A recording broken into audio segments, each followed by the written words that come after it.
आज मैं आपको washing machine full automatic Samsung company का जो 1 सेकंड का काम कर रही है, 1 सेकंड के बाद नहीं कर रही है, उसके बारे में बताऊंगा। जो इसका कोड है PE, उसका मतलब है आप जब वॉशिंग मशीन को चालू करोगे तो 1 सेकंड के लिए चालू होगा, उसके बाद ऑटोमेटिक ये सिंबल शो करेगा। इसके लिए आपको आगे वाले डैशबोर्ड पे 2 स्क्रू लगे हुए हैं, उसको फ्लिप स्क्रू ड्राइवर की सहायता से आगे वाले कवर को खोल लेना है। सेफ्टी का ध्यान रखें क्योंकि इसमें करंट चालू है। उसके अंदर चेक करें कि कोई वायर या कोई शॉर्ट नहीं, तार कटा हुआ तो नहीं है। ज़्यादा छिड़खानी नहीं करें क्योंकि उसके अंदर ऑलरेडी सप्लाई चालू है। PE का सेंसर आगे नहीं रहता है, आगे सिर्फ ये चेक करना था कि कोई तार या कटा तो नहीं है, शॉर्ट तो नहीं है। उसका सेंसर रहता है पीछे की साइड में। तो इसको जैसे हमने 2 स्क्रू को निकाला था वैसे टेम्परेली वापस बंद कर दिया है। अब हम वॉशिंग मशीन के पीछे की साइड जाएंगे जहां स्क्रू ड्राइवर की सहायता से इसका कवर निकालेंगे, जिसमें 4 स्क्रू लगे हुए थे। उन 4 स्क्रू को निकाल के इसके बाद मिलेगा हमें इसका वॉशिंग मशीन का टैंक, जो इसके अंदर स्पिन का काम करता है और वॉशिंग का काम करता है। उसकी सप्लाई चेक करने के लिए हमें नीचे तार, मेन जो तार आ रहा है उसको चेक करेंगे। उसके बाद पीछे जो 2 नट लगे हुए हैं उसको फिफ्स स्क्रू ड्राइवर की सहायता से खोल के इसके इनलेट और आउटलेट पानी वाले कवर को निकाल देंगे।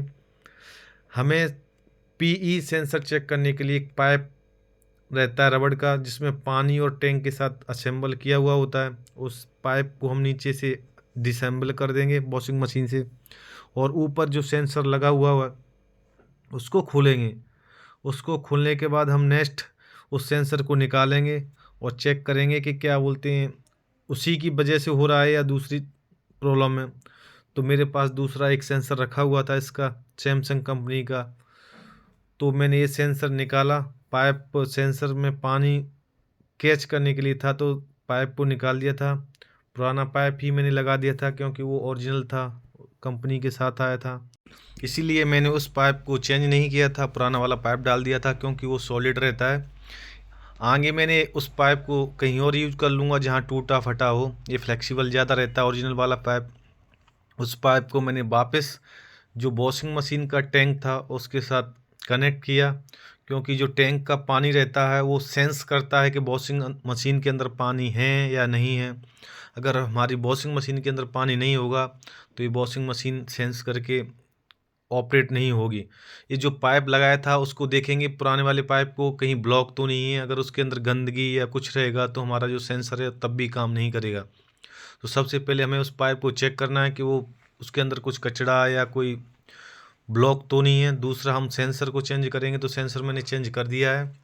उसके बाद मैंने वापस प्लग को ऑन किया और ऑन करके चेक किया था कि मेरा मशीन काम कर रहा है कि नहीं कर रहा है। मैंने पावर ऑन किया, पावर ऑन करने के बाद उसका टाइमर आया, टाइमर आने के बाद फिर प्रॉब्लम आया, वापस नहीं चालू किया। काफ़ी देर तक मैंने इसको टाइम सेट किया, काफ़ी चेंजमेंट किया, स्पिन किया, ड्रायर किया, कुछ भी काम नहीं किया। वापस 1E और PE दोनों सिंबल वापस आ रहे थे, उनका दोनों का काम एक ही था। लेकिन मेरे से गलती हो गई थी क्या कि जो मैंने सेंसर लगाया था उसका मैं कपलर लगाना भूल गया था। कपलर लगाने के बाद जब मैं वापस पावर ऑन किया वॉशिंग मशीन का, तब जाके उसका सेम PE सिंबल आया था। लेकिन उसके लिए फिर मैंने वॉशिंग मशीन को एक बार पावर ऑफ किया। पावर ऑफ करने के बाद वापस उसके पैनल पर जो वॉशिंग मशीन का पैनल था उसके पास गया, स्विच ऑन किया। स्विच ऑन करने के बाद सेम मतलब ठीक तरीके से मतलब स्टार्ट हो गया था। उसके बाद मैंने टाइम सेट किया, टाइम सेट करने के बाद उसका वेट किया और मशीन काम करना स्टार्ट कर दिया था।